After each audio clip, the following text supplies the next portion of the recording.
Welcome to Nerdy as Today we are breaking down the entire first season of Widow's Bay. The island of Widow's Bay's dark history traces back to its founder Richard Warren, who struck a deal with a malevolent force to guarantee the settlers' survival. Over the years, the island has endured a violent past marked by killer clowns, consuming mist, old hags, and the literal boogeyman. Across the first season, Mayor Loftus makes a determined effort to overlook the supernatural occurrences and push the island toward modernization. He is supported by his offbeat assistant Patricia and a local eccentric Wick, all while a catastrophic storm barrels towards the island, bringing with it a host of terrible evils. So we are going to start off with things we liked about the show because there is a lot. Me, I really love the whole lore about this show, but I also like the dark comedy about it. And I really kind of noticed that difference. Like, even though like I might not have gotten all the answers, I still felt satisfied because like the tension breaking laughter and the way it was. I wasn't, as much as I like the horror that like has you on the like gripping your chair and at the edge of your seat, that anxiety level requires a payoff so you can calm the fuck down. And even though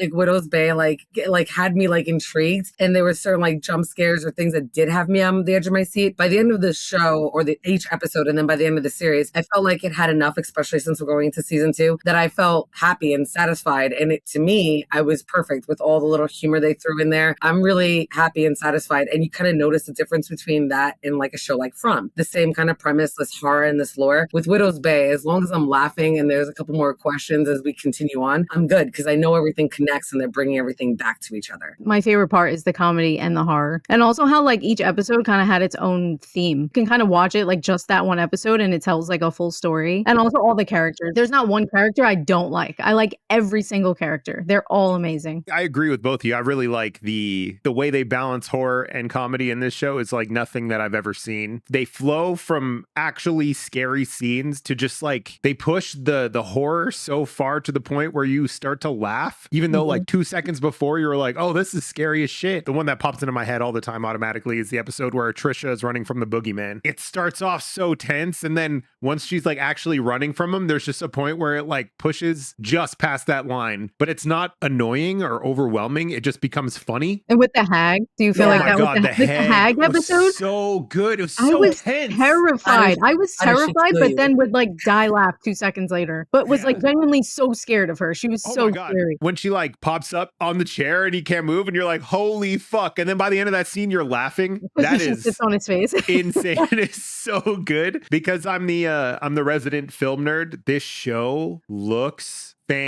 fucking tastic. Oh my God, the aesthetic of this show, the camera work, the shots they choose and the lenses that they're choosing. Like the one episode where he's on mushrooms and like you get that top down like fisheye shot of his head and he's just like that, like, oh my God, it's so creative. The director, he also worked on Atlanta, which is one of my favorite shows. It's kind of like a similar vibe, but it feels so tangible. And it's hard to put that into words other than that for me, because I feel like a lot of shows that we watch, like From, I'm locked in because I've been watching it for so long. There is a certain aesthetic that it has that I'm like, this is a TV show. Where Widow's Bay, it's like, it feels like I'm watching like an old film that I found in my basement kind of vibe. You know what I mean? Yes. Yeah. There's almost like this wholesomeness about it, like a comfort, right? Like From is such a foreign concept that we've all theorized about like where the hell that could be. Where Widow's Bay is like, you know, a town like that. You've heard about a town like that. There's something like that somewhere. And there's like this comfort, homey like place. But then you have characters like Rosemary. Like Rosemary's reaction to so many things. Like she has some of the greatest freaking lines. She was like, I can't hear myself over the fan.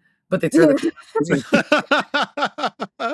she's good. Yeah, I mean, they're all so good. Every single one of them. If you had to pick a favorite character, who's your favorite character? Patricia. If you say Patricia, who I was gonna go for, I'm gonna go with Rosemary. You guys took the two best ones. I could go Richard Warren post grave. Post grave? Like Richard Warren, post grave. Or I could give a Wick. Because Wick is like subtle but fantastic in this show. Also, the last episode, I don't know if he even has a name. The guy that like shows up and Patricia like closes the door in his face. Oh my God, hilarious. The like old fisherman guy when he's in the basement, he's like, back in 69. And I'm like, oh, I like you. I feel like this one will be easier because favorite character, I feel like it's just Patricia. She kind of stole the whole season. What was your favorite episode? Because I know mine. It's the Patricia episode.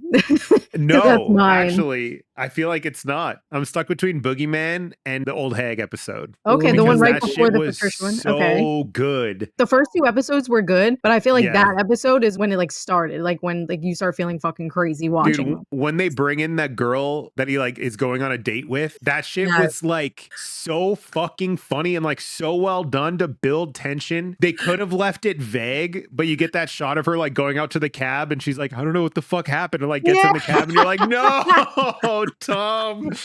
Oh my guy. Like just Yeah, constantly so getting good. cooked. It's so Yeah. funny, dude. Tom's really funny. Like he might Yeah. like Patricia, I like her better, but like a lot of his scenes are the ones that have me laughing. Tom in the mushroom episode, he was good as like a straight man the whole season, and then to that episode I was like, oh, you're funny. Like No. that shit Yeah. is funny. How about when he's hugging the toilet bowl and he sees some kind of like we don't see it, but the beast, but he just like knocked out the toilet bowl. Like all of us have been there in our 20s or maybe teens. I'm just saying, we've all been there, like hugging the toilet bowl. And the fact that he knocks out there for like a whole day, like he goes That's missing, and no one even goes to his house to check on him. Like he's just missing, just, on the toilet bowl, like drooling. That shit was hilarious. The scene where he gets the mushrooms too. He's like, yeah, you're Wick, right? He's like, no, I'm not. Yeah. Like that whole episode was just fucking fantastic. And it's one of those things, you see it coming, but it's the way they get there where like, you know that Tom is going to be the one to take the mushrooms, but just like the way they execute it, by the time you get there, you're like, huh, that was well done. Even if I see it coming, it's still well done. Even how like we had the whole finale, like we knew we would go Ruth. A lot of us kind of put two and together about Ruth and the whole that she was obviously Francis Warren, aka Francis Fisher's, descendant. So we kind of all knew what was going to happen. The point where it wasn't even funny, like there was even emotional parts. Like he hugged Ruth at the very end, but right before Bashir comes in and shoots her, like she became family. Like he finally like accepted her, and then she gets shot and killed. And all the times like crushing up the pills, like that whole thing, and she's bouncing up the stairs, like all the things that he noticed about Ruth and like how they just countered everything and they showed it, and his facial reactions and expressions were fantastic. I really loved him as an actor in this, not even just in the lines, but like the way his physical expressions and movements and gestures were. I thought they just fit so well. It was just so well done this season. Can I just mention one funny part to me? Like when the guy gets sucked up in the tornado. Yes, I don't know why. That shit's so funny. And then he like stands there. I'm like, get inside. What are you doing? That dude just got sucked up. Over tube socks. Like he's an 80-year-old man.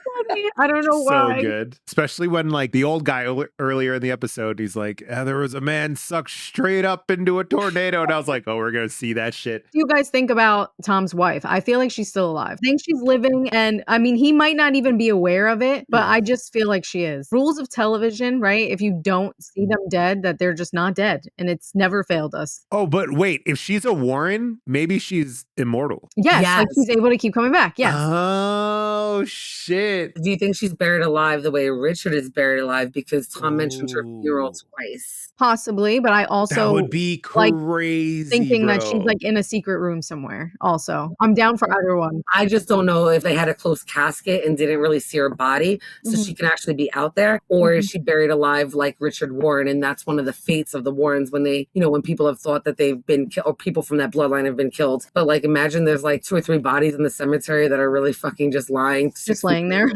Just.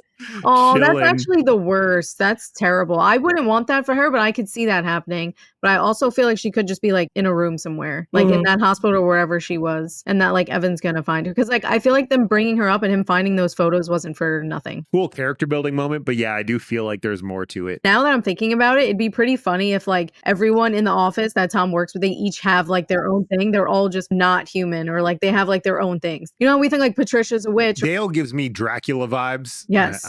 Yeah, especially after that mushroom trip. Like things are coming to me and I'm like, wow, okay, they're all fucking weird. They all have a thing. They all got a weird little thing. It would be The cool. lighthouse guy. I need to know about the lighthouse guy. Like what? Him too. He was so funny. Like, what are you doing, guy?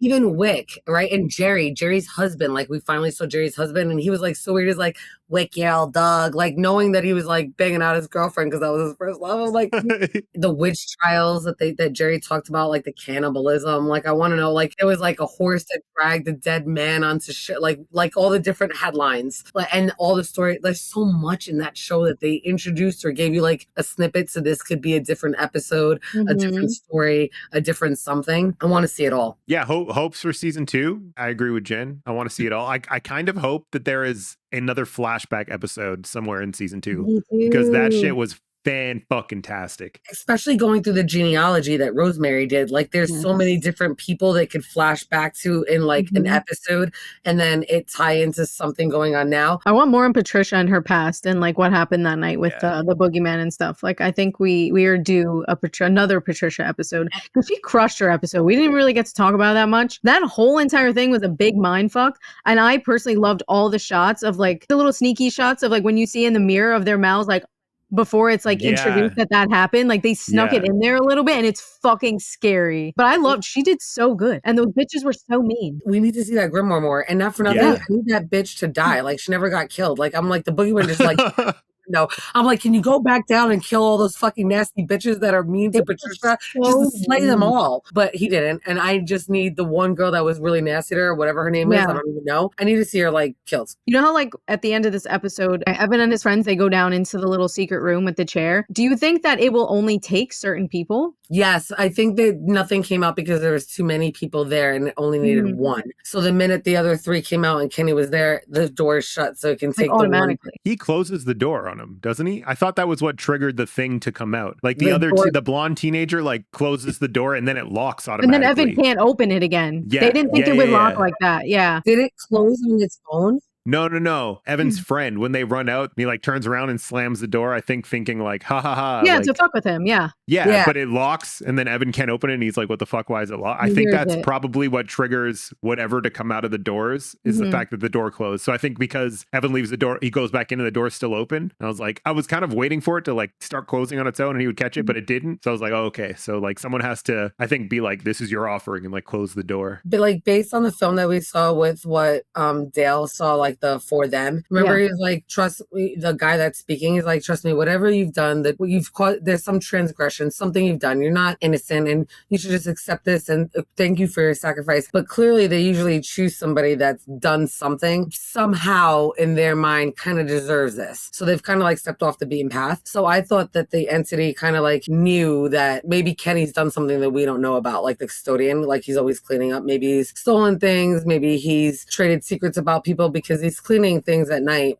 and has like access to all the files. So who knows what he's done and what he knows, but there's got to be some type of a transgression or like whatever the skeleton is in his closet, like the entity's like, that's good enough for me to think that you're not an innocent person, kind of a thing. That's how I took it. I think that the whole point of the video, it's like almost like a commentary on like cults or religion or kind of just people in general, I guess, where like I don't think there actually has to be a transgression. They always will have to sacrifice somebody, so they will always come up with a transgression. They will create transgressions for you to commit so they can sacrifice you. The community itself will like always find a reason to find a person. So I don't even know if like you have to transgress if he had to have like traded secrets. I think it's more just it'll take whatever, and they kind of had to set up, well, we can't just kill everybody because then we'll get killed. So we'll make some rules, and then if anyone breaks the rules, then you make them more and more stringent as like time goes on. You pick off more people. Yeah. For season 2, I think my only wish would be, I think the weakest part of this show for me, which I guess is surprising to some people, is the mystery aspect. I think they nail the horror and the comedy and the characters, the setting, set design, and like literally everything. The only thing that doesn't land to me a lot of the time is kind of like we were talking about earlier. You see where it's going, and that's not necessarily bad, but it also like lost its intrigue for me by the end of the season because you almost get a sense for how the writer feels and like the direction that they're going. Like when Rosemary's like explaining the family tree or whatever, I knew it was going to end up with his being his son, and then it takes you out of it for a second. You're like, oh, Ruth. But then in my brain, I'm like, no, it's not Ruth. It has to be his son. I had it locked in my brain because she's like an old lady. It's the easiest person, and then the show would be over. And I knew that they weren't going to end the show because it's a streaming show. They don't do one season. It's kind of like a middle of the road of From, where it's more enjoyable for people who half watch or less watch than we do. You know, they kind of like check their phone a few times every few minutes. You can still kind of follow the mystery, but I wish they would like lean a little bit less in that era of people and more towards like this show should be paid attention to. You don't have to project everything so openly. You can keep it more guarded and caged, and then you end up more Severance-y and less I don't know, X-Files. My thing for season 2 is, are they, like, Evan's obviously going to come upstairs and he knows about Kenny. He's the only one that knows about Kenny. Is Tom going to be honest with Evan and let him know what the deal is? And is Evan going to put 2 and 2 together with the sacrifice? Because that's going to be key to surviving the next season. Is Evan going to try to like leave the island and run away because he thinks he killed some guy and then fucking die? Because does he think that Kenny's death is on his hands? Like, how is that going to play out? I kind of really am curious to see. I don't know if there's going to be a time jump between season 1 and season 2. I would assume so. I'm like 50-50 with it because they might want to just continue with what happens with Evan right away, or they could do like a flashback to it at some point, like what happened or how he dealt with it. I don't know. I would like for there not to be a time jump though. Like too much. Like I'm okay with a little time jump, but like I kind of want to see what's going on like now. I don't think they'll do a time jump. If they do, I have a feeling because we went from 9 bell tolls to 8 to go back to sleep. It needs all 9. It'll take a little break and then it'll start to creep back up pretty quick. So if we do a time jump, it'll be like a month maybe or like a week. I don't know. I'm pretty excited to see where they take it though. I have a feeling, this is my prediction, we end season 2 with them doing their first sacrifice of like a group of people. That would be my guess because that'd be a nice way to end it. So do you think even though we got 9 deaths and there were 9 tolls, the only reason why we heard the 8 tolls is because the one death that mattered was Kenny's sacrifice. death? Yeah. So we would need 8 sacrificed in that chair, one at a time, kind of a deal. Yes. Which will be interesting to see who gets to stick around. Okay, well, that's all we got. If you have any hopes and dreams and aspirations for season 2, leave it in the comments and maybe someone will see it. You never know who's watching these things. I'm lying to you. No one's going to see it that works on this show, but that's okay. You could tell us and we will care very much. And when season 2 comes out, we will travel through it with you and we will talk about all the theories. We really wanted to cover this one, but you know, the channel's new. We've been pretty busy with From, so it's kind of hard when those two things collide, but we will definitely be covering season 2. So if you want to watch some of that, hit the subscribe button, join our Discord because we talk about theories all day from all different shows. We have so many things coming up. We're still doing From. We're going to do Silo. We're going to do House of the Dragon. Supergirl comes out next week and we will have a very early review for you, which is going to be amazing. I cannot wait. So if you're into that kind of stuff, hit the subscribe button and come back and hang out. And thank you so much for making it this far in the video. Stay nerdy. Bye.